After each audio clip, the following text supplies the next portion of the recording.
So the state of Connecticut is implementing a guided pathways model for its community college system, and they are utilizing a case management advising model to support guided pathways. So this episode is devoted to learning about the history of how this guided pathways model came about, what is guided pathway model, how case management is being used, and kind of how it's all being implemented.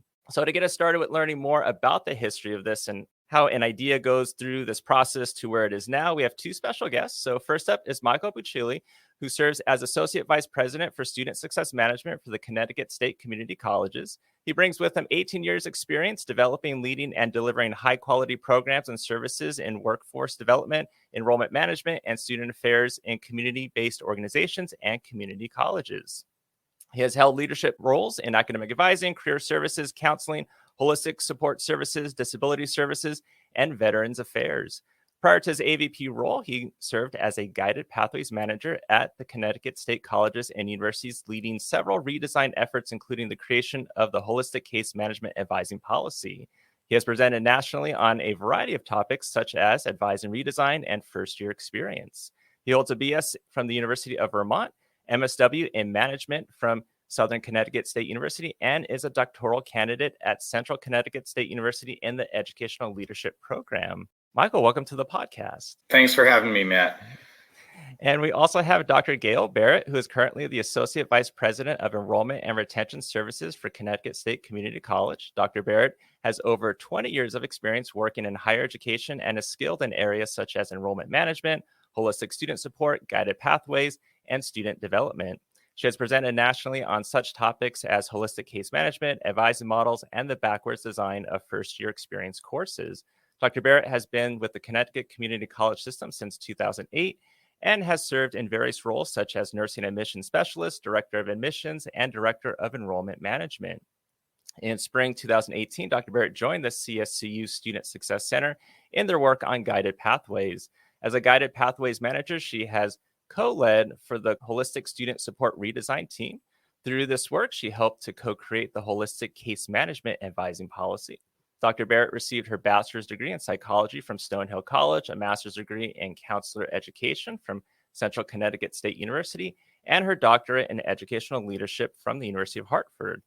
Her research on mentoring networks and women community college leaders was recently published in the Journal of Applied Research in the Community College. Dr. Barrett, welcome to the podcast as well. Thank you so much, and please call me Gayle.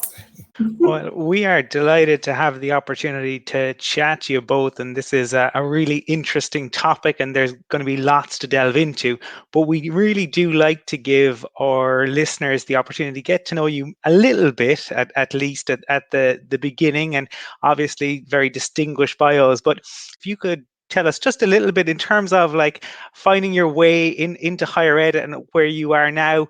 Was higher ed always a passion? Was that where you always saw yourself ending up, or how did it come about? I guess I'll start. So for me, it was kind of a happy accident. I was doing an internship my senior year of college, and I was interpreting the strong interest inventory for entering college freshmen. And I found that I really liked working with college students, even though I was still one myself. And from that point on, I worked with my supervisor in the career counseling office at Stonehill, who suggested I look into college admissions as my first career. So I started off as a very green admissions counselor at post-university and kind of worked my way through various admissions, enrollment, and student development roles until, here I am today. And that's I love that you discovered the passion for working with college students, and you've managed to get to a point where you're making a real difference at a strategic level, which we'll delve into. I suppose, Mike, what about you? How did you find yourself where you are now? Yeah, thank you. My career really comes full circle right now. I have the privilege and pleasure of leading the implementation of this holistic case management advising model. And, I was my undergraduate and graduate degrees in social work. I began my career at a nonprofit community-based agency called Women and Family Centers. And in that role, I was asked by the then CEO if I would help manage a workforce development program that they had that was really kind of on its last couple dollars. So my job was to recruit 10 students help them complete their GED, and get into a certified nurse's assistant program. It was a case management model. I was able to get those 10 students and grow that program over a 5-year period. We were serving upwards over 150 students when I started thinking, you know what?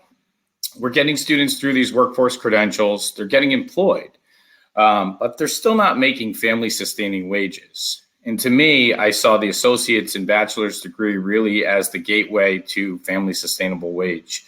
So I started thinking about, where could I go? And started applying for positions in the community college system.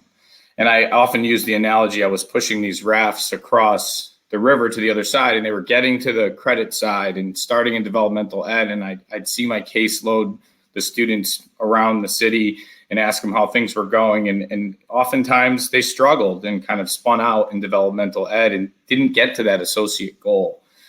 So I applied for and was hired as the director of career services at Gateway Community College in New Haven. During that time, then Dean of Students Wilson Luna and gave me some opportunities to help reimagine their new student advising program. So I worked closely with the faculty, advising director at the time, and student affairs folks to think about how we would better onboard students in an advising context.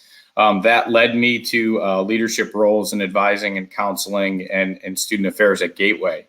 Come to 2018, actually early in 2017, we were attending a conference and we're learning all about holistic student supports, and the IPASS grantees were presenting, and we were just getting all juiced up. And the folks we traveled with kind of looked at me and said, Mike, do you think you could lead this kind of on the side while you do your other job? And I said, no. I said, this is a full-time job. If you really want to redesign this, it's going to take, more than a couple hours a week.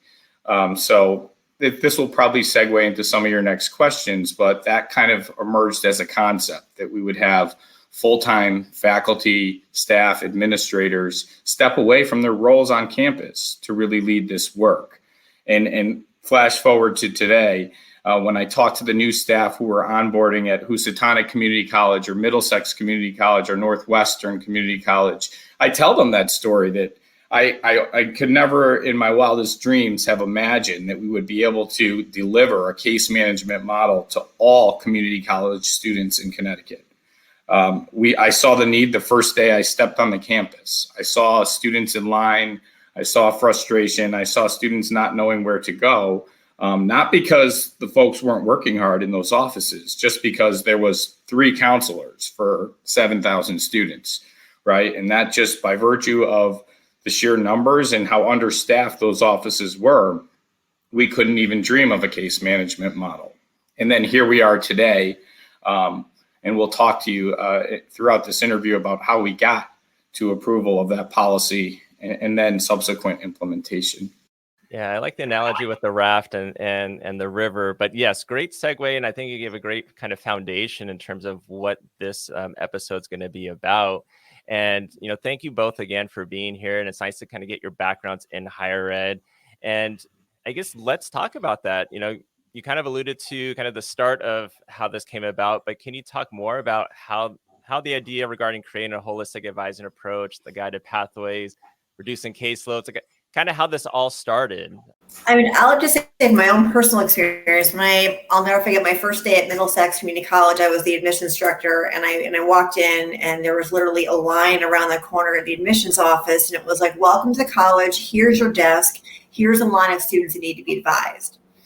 And I don't think I had even put my purse down at that moment. It was just really literally walking in the door, hitting the ground running. And it struck me even from my first day that, this doesn't work. This is a very transactional, in and out. What classes do you need? What's your placement test scores? Here's your schedule, on your way. Because we were not appropriately staffed at that time to really have the really meaningful relationship we wanted to develop with students. So in the admissions office, when I was there, we were the de facto new student advisors, which, even from my scope as not a full-time advisor, I spent my first summer not doing my admissions director job, but advising because we needed to have students get classes. And, even then it really struck me that, we're not doing this right. And it's not because people don't care. And it's not because we don't want to do it right. It's because we don't have the resources to do it right.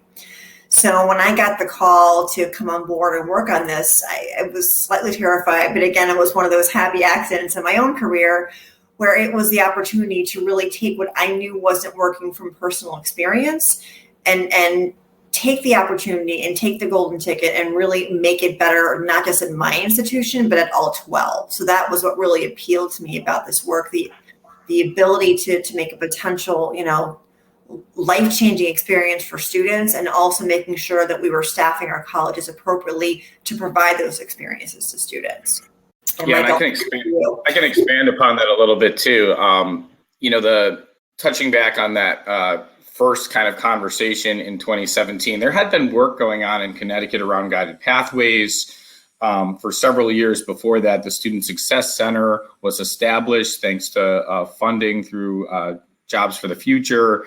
And that entity had kind of brought folks together and brought in best practices and ideas. And it was good. It was sharing those ideas out, but it really took dedicated staff to do the planning and development work. And, Gayle and I were asked to lead what was then called support architecture.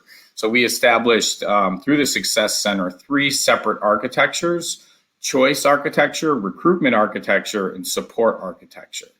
So 2 faculty members stepped away from their full-time roles to lead choice architecture.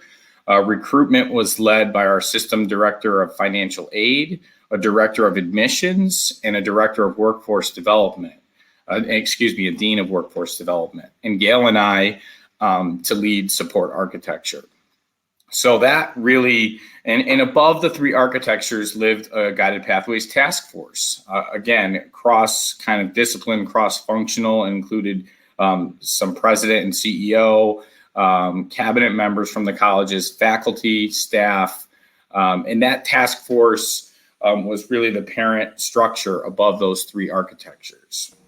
No, we were very lucky. It was the opportunity really of a lifetime from a professional career standpoint to take this, what everyone knew what wasn't working, and really build it. And Mike and I were very fortunate in the fact that we built, I think at the time, it was capped around a 40-member team for holistic student support redesign. And it was membership across all 12 colleges. So you had advisors at all 12 colleges who were like, thank you for working on this, because we know that you're listening to what we actually need to do to better service our students. So we had advisors, we had career counselors, faculty, administrators, librarians, you name it. We had all different voices from across the 12 college campuses to really weigh in on their own experiences to help us really design a model that made sense. So it was slightly terrifying, but very exciting at the same time. Yeah, I mean, and the other thing is when we talk with some of, the leading institutions around the country who've done this work, they've done it on the fly.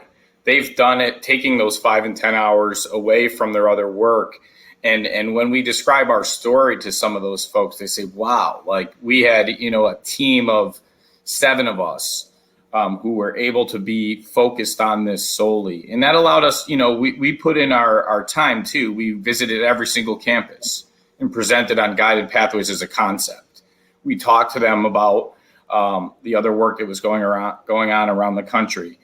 We partnered up too. We had many great national partners who came to the table to support us. Achieving the Dream was one of those partners. Jobs for the Future, the Community College Research Center, National Center for Inquiry, all of those kind of folks who were foundational in some of the early research on guided pathways, we brought into kind of semi-annual events and called everyone together to begin kind of planting the seeds, watering the soil, to understand what guided pathways was and how all of these fit together. I'm sure we'll get into it later in the conversation, but holistic case management advising is just one policy of a suite of policies that were approved by our Board of Regents.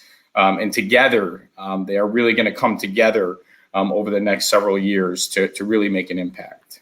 And I'm just maybe before we kind of delve into, say, the support architecture, I'm just wondering, I think some of our listeners, and certainly me being on the other side of the Atlantic, just in terms of the 12 colleges, what was it opt-in, or was that, or what was the process in terms of, you know, like getting people involved, Mike? Yeah, certainly. So, I would be remiss if I didn't mention in 2017, our Board of Regents adopted a plan to bring 12 separately, independently accredited community colleges together under a single accreditation called Students First. Simultaneously, they, in that same action, said that we will implement guided pathways at scale across each of the colleges. So that was going on and still is going on. The merger is a few years out still, to 2023 to be exact. Some of this work is leading out ahead of it. But to your question, it was voluntary. We asked folks from different colleges to make recommendations. We talked with presidents and CEOs. We asked folks who led councils, the folks who chair the Advising Leads Council, the folks who chaired other statewide councils. So we asked for representation and looked kind of to make sure that we had diverse voices at the table. But the 40 members were voluntary. We got together monthly. And in addition to our monthly meetings, we held several full day kind of planning and design institutes. Where often we'd bring in a national partner, or we would facilitate those design institutes. For example, mapping kind of the student process. We looked at kind of how does a student come into the institution and move through the enrollment pipeline to completion, thinking about how the different nuances are in each of the campuses and understanding where those best practices are. So we were looking for them on the campus. We were listening to kind of the national partners who introduced us to folks who were a couple steps ahead of us with this work. We were fortunate enough to attend conferences, both in listen and present, and really start to develop some relationships with folks at some of the other community colleges who've been recognized with, national awards for their advising models. So really it was a group of volunteers. They stepped up and did this above and beyond their duties. So we are grateful to that 40-member team. That 40-member team, we realized when we started getting to kind of, it's time to write a policy, that 40 authors might be a bit challenging. I think at that point, Gayle and I looked at each other and said, let's try to get it down to 6 or 8. Let's get a good cross section and ask for some folks to step up and work with us on the actual drafting of the policy. But we didn't want to exclude the 40 members from input. So we actually intentionally first developed a set of guiding principles as a 40-member group, and all kind of came to consensus and agreement on what those guiding principles were. And those became foundational to the pillars of the policy that really anchor and ensure that we're going to get the resources and support and technology that we need to achieve the goals of the model. Yeah, and so I guess with this, it's like you have a lot of communication. Got to get buy-in with this. Was there any pushback in terms of this whole process with this implementation? I mean, change, as we know, is always difficult, and I think in higher education sometimes change comes slower to us than perhaps other professions. But I think fundamentally, everyone knew that we needed to do something different. It's just a matter of getting from point A to point B. So I think when we put together our guiding principles, I mean, for example, they're principles you really can't argue with. Like, for example, degree and certificate seeking students should be assigned to an advisor at the college. We wanted to reduce the ratio of student to professional advisors because at its peak, it was around 750 to 1, and our goal was to reduce that to 250 to 1.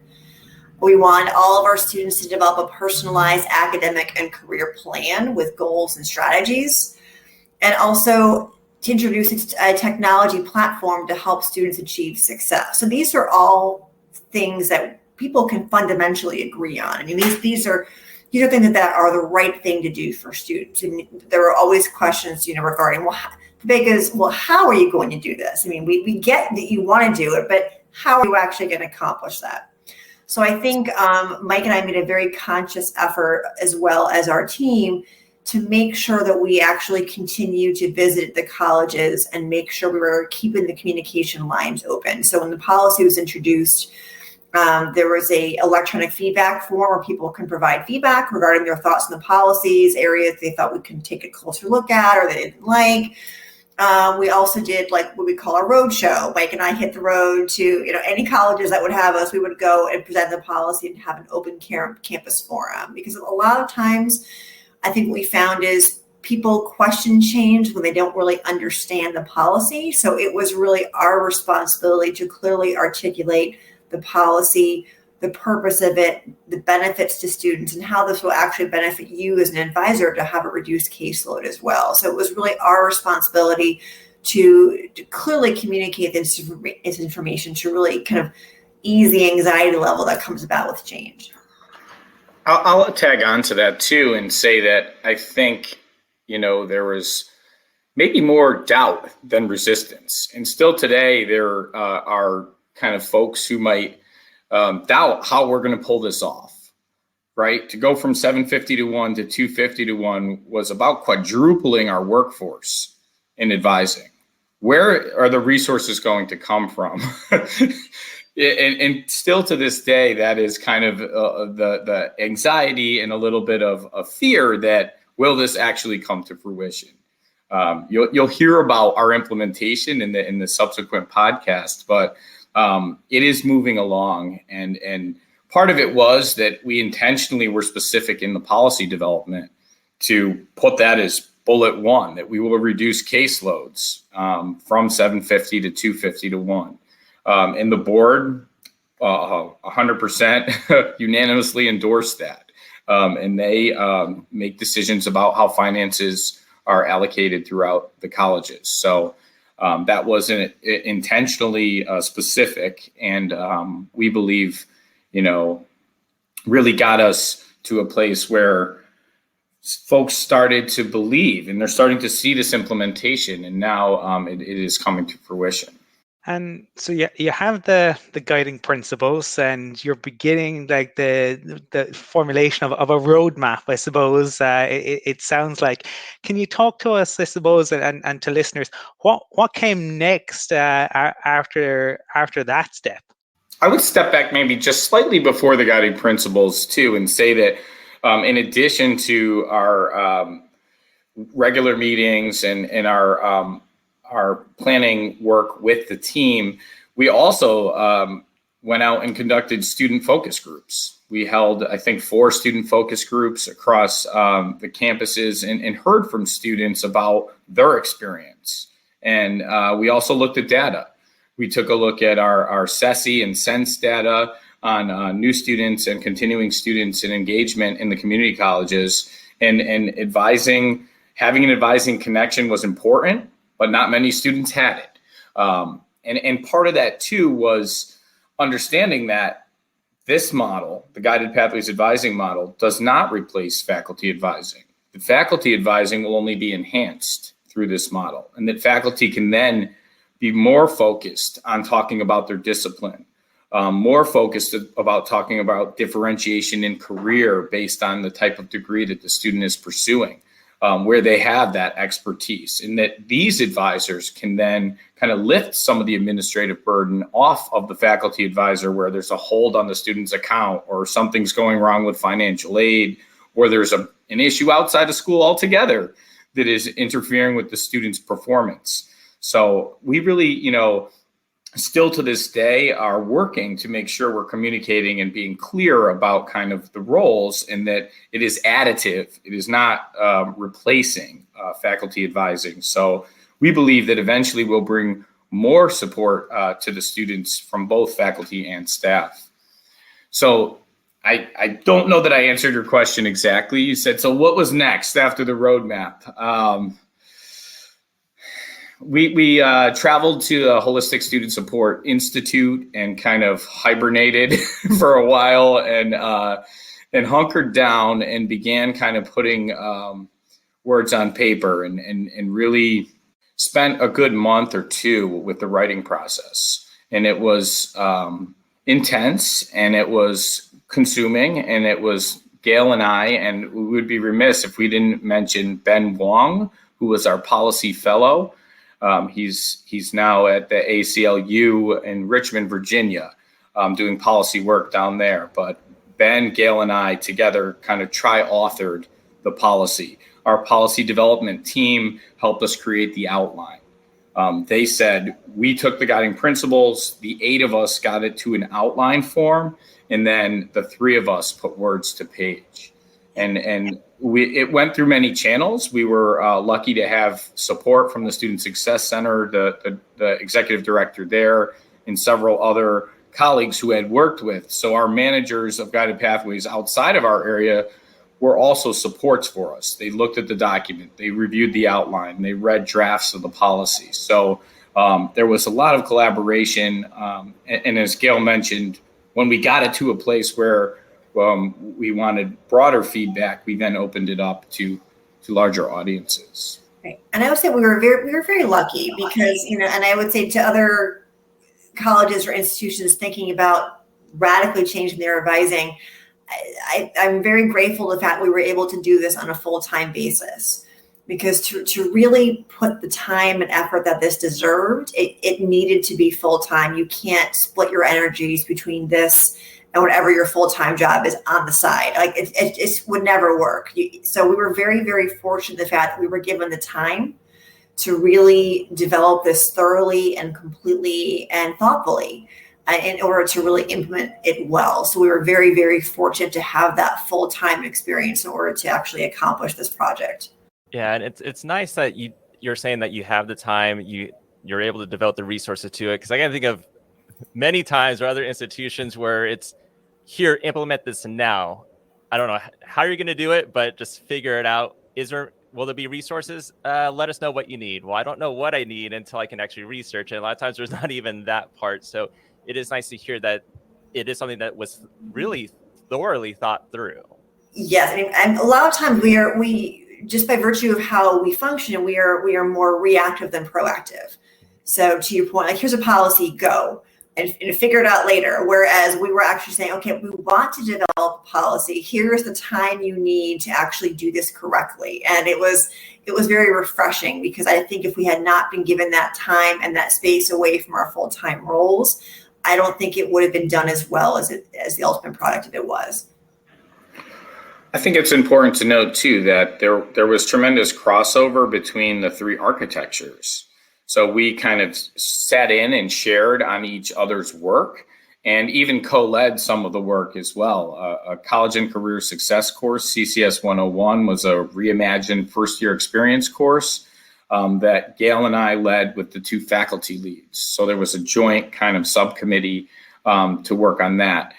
We partnered with institutional research to craft a key performance indicators policy based on some momentum metrics work that was coming out of CCRC and the folks down there. There was the development of meta majors, or areas of study, as we call them in Connecticut, that the choice architecture worked on, the faculty-led group. However, we were significant voices in the room, and that cross-pollination and to be able to work so closely as a team, orchestrated by our leader, Greg DeSantis, was really valuable. To ensuring that the policies worked with each other and worked together. And I mean, the 40 became 8, became 3, and then you develop the policies and you're working across. But I suppose in terms of how that looked, in terms of a sort of an organizational structure as such, what way did that work? I don't know whether Mike or Gayle, you want to maybe talk in terms of what way it played out? Because policies are one thing. Procedures and implementation have to follow on from that. Sure. Well, I mean, I can take kind of the policy part, and I know the implementation is definitely more Mike's role than mine at this point. But, it wasn't just creating a policy and being done. It was definitely a cycle to actually have the policy approved. So once the draft was done and ready to be shared, as we said, we did forums across the state. We had an electronic feedback form as well. We also did presentations to our Student Advisory Council, our statewide council for the community colleges, our advising leads, the academic deans, our deans of students, our community college council of presidents. And we collected feedback from all these different stakeholders before we actually moved through the approval process of the policy, because we wanted to make sure that when the policy moved forward, we had presented it to as many stakeholders as possible, collected their feedback, and we're very thoughtful about it before actually going through the navigation of the approval process. So we did that, and then we went through the various governing bodies at the time. So for us, it was our Guided Pathways Task Force, which is the overarching body for the work we were doing. And then we moved it through things like the Academic and Student Affairs Committee, and finally to the Board of Regents for approval. So the approval process was not quick. It was definitely a several months long process. But again, I think it was done the right way to make sure all the stakeholders were really informed, in the loop, and again, really honoring the commitment we made to communicate with them about the policy before it actually moved to the approval piece. I would add to that, I guess, right in the middle of the approval process comes COVID-19. So we had the policy in what we thought was a finished form around December of 2019, and it's going through the channels December, January, February, March hits, COVID hits. A little stall. However, in April of 2020, the board acted on the policy and did approve the policy in April of 2020. And during that time, through that winter into the spring, there was implementation planning that Gayle and I started to lay the groundwork for. How are we going to bring this to scale? Right away, we knew we couldn't do it all at once for many reasons. Bandwidth, too much change, not enough resources. All that good stuff, yes.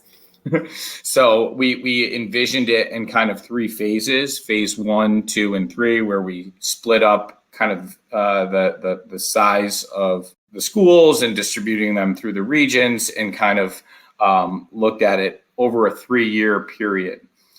We also started the work of laying out a set of competencies. That was a next critical step for us. So Gayle and I spent a good chunk of a few months working really hard on developing advisor competencies.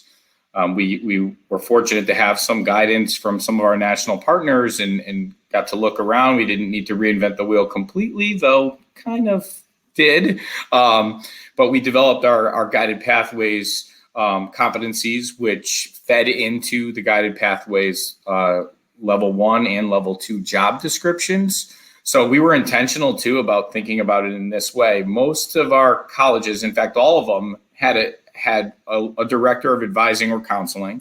Many of those were vacant, but had that position and then had advisors or counselors under them.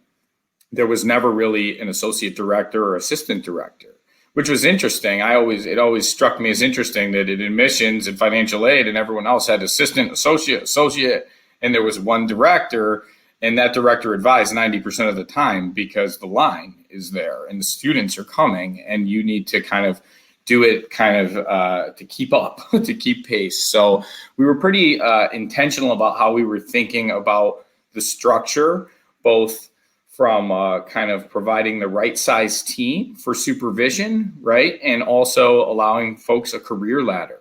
So the Guided Pathways Level 1 advisor has a Guided Pathways Level 2 above it. And at some of the larger schools, that Level 2 will supervise a team of 6 or 8 GPA 1s. And above the GPA 2 is the campus advising lead. Above that is 3 regional advising directors. So we also knew that having all 12 of the campus advising leads report to the associate vice president it's not a good model to have 12 direct reports. You wouldn't be able to give them kind of the attention and support they needed to make this successful. So we thought through kind of what that organizational structure looked like. began working on those competencies, developing draft job descriptions, working a lot with HR. It started to turn more of, daily meetings, weekly meetings with HR, kind of fleshing out job descriptions, thinking through that process. Yeah, and I think you're looking at everything, right? You're looking at the student, you're looking at your advisors, looking at management, the career advancement as well. Does the policy also take into account addressing equity gaps with students? Yeah, absolutely. So the policy, in addition to the policy, we crafted an equity impact statement that is addendum to the policy that speaks to our intentionality of closing disparities between our Latinx and Black African American students and our white students. Our equity gap is one of the largest in the country. And we are conscious of that and thinking about the design of the case management model and how some students may need a weekly check-in and others may just need to be seen once a semester, right? So understanding that the model needed to be built kind of in a flexible way so that the students aren't just getting a pair of shoes, they're getting a pair of shoes that fit them, right? So that was really central to our work in thinking about how we can help each student create a plan, know that they have a person to go to, that person is the Guided Pathways advisor and or the faculty advisor. The Guided Pathways advisor can monitor their progress on the plan, intervene and support the student. So I often describe it this way, our old advising model was course selection, registration, degree audit. That was kind of the main part of our work. It really flips the paradigm, this model, to that's probably 20% of our new model's work. The other 80% is outreach, it's coaching, it's mentoring, it's check-ins. It's a simple check-in through text or email that, hey, I'm here if you have any questions. How was your first week of classes? Is everything going all right? Let me know if you want to chat. Just very much a change in the paradigm of how advising services have historically been delivered at our colleges. And again, it's a flip from that reactive model that I think it's so ingrained, that's how we do things, to that proactive model. Because, a student who needs help isn't necessarily the one that's going to reach out to you for help. So if we're being proactive about it, we're actually going to, address the issue before it becomes an issue and really help the students succeed. Yeah, and we'd also be remiss if we didn't mention, some of the work by Karp and Stacy that look at the SIP framework, the strategic, sustained, integrated, proactive, and personalized, right? So that was a foundational kind of concept that was built into our policy and helped us as we drafted the policy and thought through how we were going to bring this model to scale. And obviously, this has been quite the process. When we go back to talk about like the genesis of it and going all the way through. I'm just wondering for our listeners out there, because it is fascinating, and I know that there's probably loads, and we only have so much time. But are there takeaways, or are there insights, or are there things that seem obvious now that weren't so obvious, or learnings that you would share with any listeners who are saying like, God, this is something that I'd love to really look at approaching this? What are the maybe any takeaways that you would offer in that? I think for me, one of the key takeaways that, I had to learn as we went through this process is, even if I thought I had clearly communicated something to someone, you need to communicate it more, I think was kind of the takeaway, because, it's so critical that to do a shift like we have done or in the process of doing, you have to make sure you're communicating each step of the process. So there's no confusion, there's no misinformation being messaged to someone else about a policy or a procedure or a practice. So even if you think you're communicating enough, I would suggest communicating more. But by more, I don't mean wordy, I mean effectively. So, I would say there's succinct and there's verbose. Like if you can say the same thing in 10 words that you can do in 50, do it in 10, because people will stop reading after word 12. So keep it succinct, clear, and to the point, but make sure you're clearly communicating so that every step of the way people know where you are in the process. I would add to that too, maybe, take your time, the planning, and allowing that process to take a little longer, I believe will have a much more successful implementation. Oftentimes, Matt, as you mentioned, there's a rush to do something. It worked there, let's do it here. Well, take the time, put a cross-functional team together, free up some of their time. It's worth it to step away for a bit and ensure that there is a cross-functional team and that they're learning from their own practices and learning the national best practices and take that time. That rush to action, I think, comes back to bite us because you end up dumping resources into something, and if it fails, those are lost resources. So in my mind, it is cross-functionality. It's having senior leadership, mid-level managers, frontline staff, and faculty at the table. It's giving them that time and space to talk, discuss, think, and plan.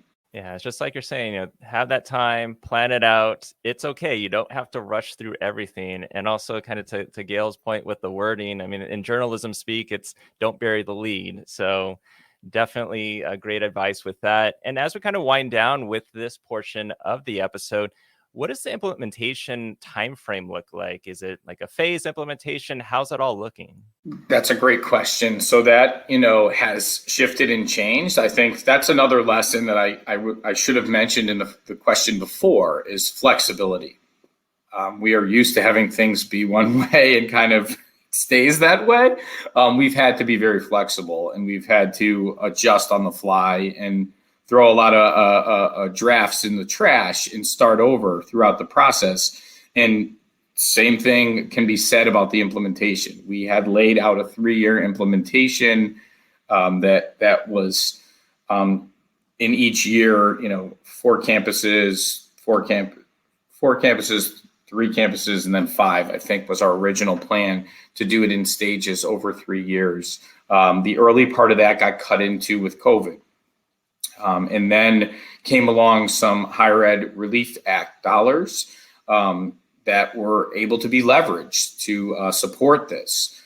So over the last couple months, probably back spring of 2021, I was approached by our leadership at the college and said, how fast could you bring this to scale? And I said, wait, how fast? And they said, yes, how fast? They said, 18 months would be a stretch, but I think we could try to pull it off. So now we've adjusted our kind of 3-year phase-in approach. We have brought 3 colleges to scale with their advisors, and we did that in about 6 months.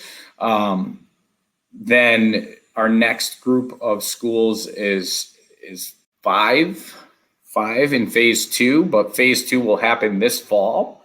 And then the final 4 will happen in the spring of 2022. So the goal now is by June of 2022, all 12 campuses are scaled with their advisors, and that we're assigning caseload to each of those advisors. A piece kind of that we haven't touched on is really, and Gayle mentioned it about her first day at Middlesex, where you kind of just handed the catalog. And I reflect back often on my experience learning to advise, and it really was being given a catalog and being able to sit next to someone who had been doing it a while and ask a lot of questions. So right away, we knew if we're going to bring on this many new advisors that we were going to need to think carefully and plan a professional learning and training program. So that has been central kind of to the first phase implementation and will be throughout the life of the program. And this isn't just for the newly hired folks. This is ongoing professional learning that we will sustain throughout the time that we deliver the Guided Pathways Advising model. there was a conscious effort to identify a director of training and professional learning. That position was just recently hired, and we're eagerly awaiting that member to join our team. You'll hear in the next episode the version 1.0 that we created of the asynchronous modules, but that really is going to be kind of only taken to the next level. And we're really placing a focus on professional learning and training for the staff. So by June next year, if we're talking again next fall, I'm hopeful to report back to you and confident that we'll be at scale at all 12 of the colleges with a 250 to 1 ratio for staff to student.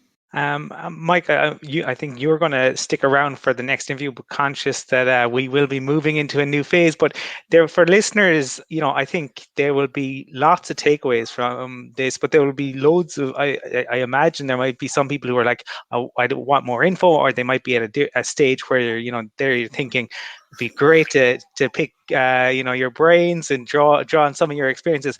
Are there ways that listeners can get in touch with you to gain some of that insight if they wish to do so?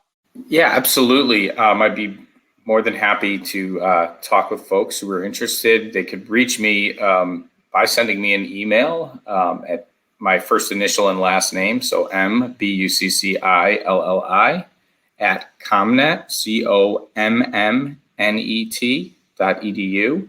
I would also point folks to the section through our system office.